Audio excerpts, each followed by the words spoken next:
Hello, and today we're talking about BUSM1143, the Business Planning Laboratory module. I'm here today with Nigel Walton, and we're going to discuss the principles of the module and the topics that we're covering in the module. So first of all, what is a business model? Yeah, a business model is not the same as a business plan or a business strategy necessarily, but very similar. A business model is essentially, there are lots of definitions, it is essentially how a venture creates value. So for example, to give two contrasting types of business model, if you think about Airbnb, whom I'm sure you're all familiar with, and a hotel group such as Marriott. Marriott Hotel Group basically builds physical hotels, and it basically sells rooms to people. So it has a very, very high fixed infrastructure costs and a lot of fixed capital involved, which it has to amortize over a large scale through processing lots of customers. Airbnb doesn't own any physical assets. All Airbnb does is it creates a relationship between a buyer and a seller through an app, and it generates lots of information, and it analyzes that information to create a service. So it has a very low asset base. So it's creating value in a different way, and it has a very different cost structure. Okay, but one of the things you talked about there in those definitions was data, and the fact that those organisations are collecting lots of data. So that one of the things that we talk about in the module is what type of data you need to collect. Yep. And that can also help you define your business model and also ensure that your business model is moving forward. Yeah, data has now become a rich source of competitive advantage because it's something which you can actually monetize. Many of you will already be familiar, you're already using Facebook and Google. And Facebook and Google are the two leading digital advertisers. They collect data about ourselves, our customers, you and I, and they then sell that to advertising companies. You can also use the data to do good segmentation. You've done some marketing.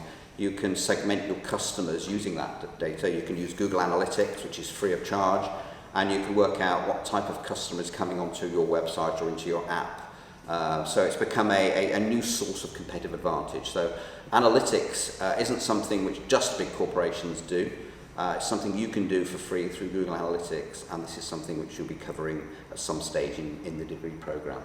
So data is the new gold dust. There are lots of reports on that. Datafication is a word where digital technologies and the internet enable us to capture all of this rich information, and we can use it to innovate and be more efficient. So we can target customers more precisely, and we can actually use it to make money as well.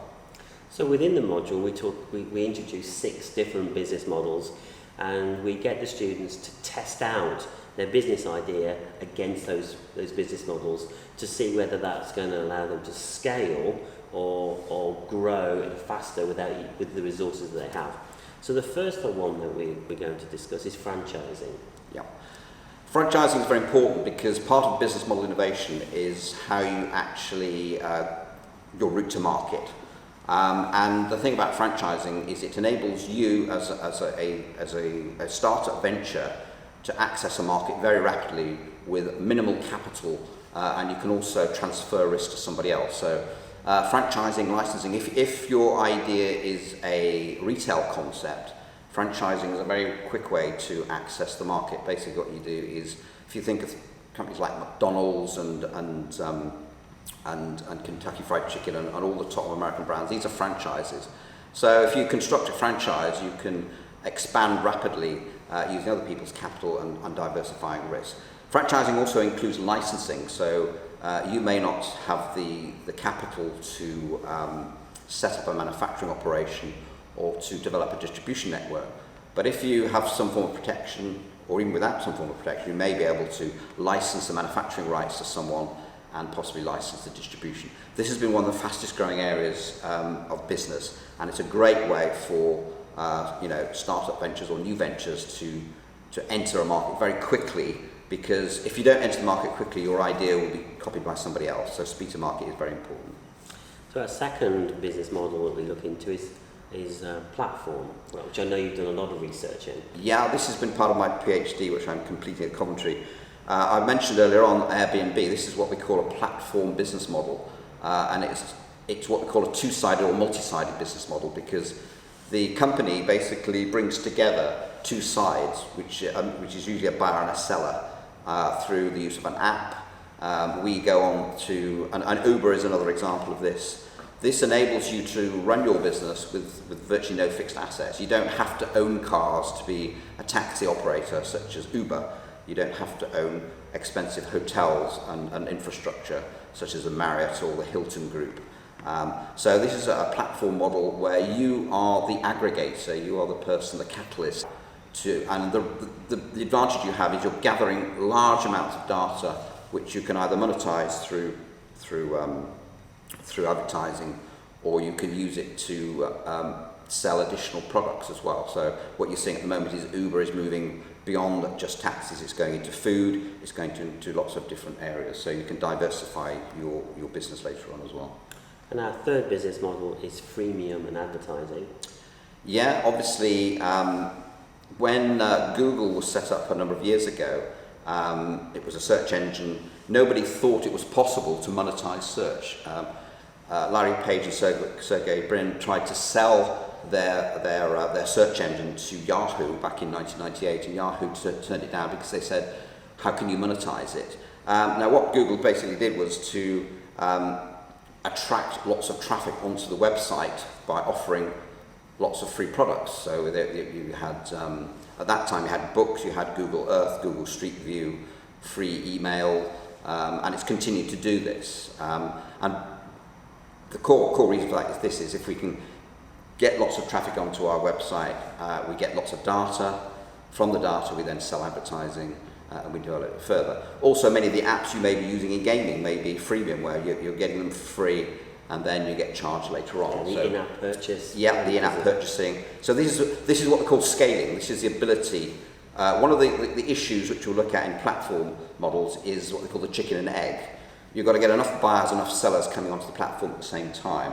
So how do you attract the both parties? So freemium is a well-known way to get both parties interested, because both parties have to win. It's an ecosystem where there has to be shared value. Everyone has to be a winner for it to actually work out, to be sustainable. Then our next business model is subscription. Yeah, subscription is still important. We're seeing a lot of this in music at the moment. One of the things with an ecosystem and shared value is if not all the members of the ecosystem, the buyer or the seller, is getting the right value, the ecosystem will die, because the buyer or the seller will say, we're not going to go on that platform anymore, we're not getting a return.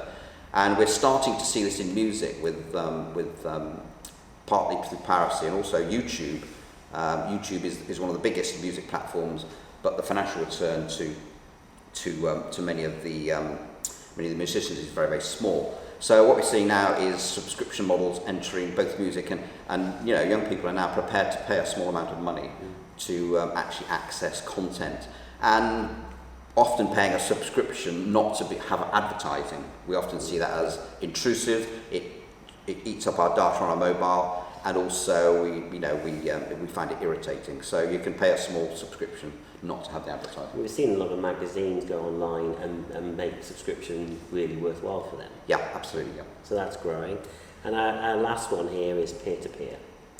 Yeah, peer-to-peer again is very important, particularly we have a thing called fintech, which is financial technology, and peer-to-peer platforms are where, for example, you as entrepreneurs will be looking for funding soon, and you'll be encouraged to consider crowdfunding, which is often called peer-to-peer. And the reason that the crowdfunding sites are able to offer you such a good deal so quickly is that they can link you into providers, those who want to donate money and people who want to receive money. So the advantage of peer-to-peer is that you don't actually have to carry large amounts of deposits like a bank would do. So, and you don't have a large physical bank network. So peer-to-peer is where you can share not only data but also access a very broad global network of people, both providers and both sellers and buyers.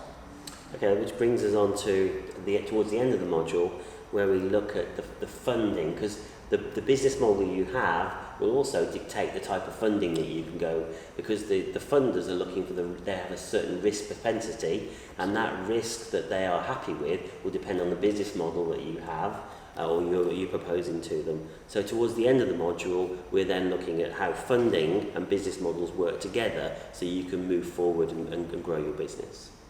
So. Yeah, and this also links into motives. I mean, one of the things about funding is and the right, getting the correct source is a highly segmented market. We tend to have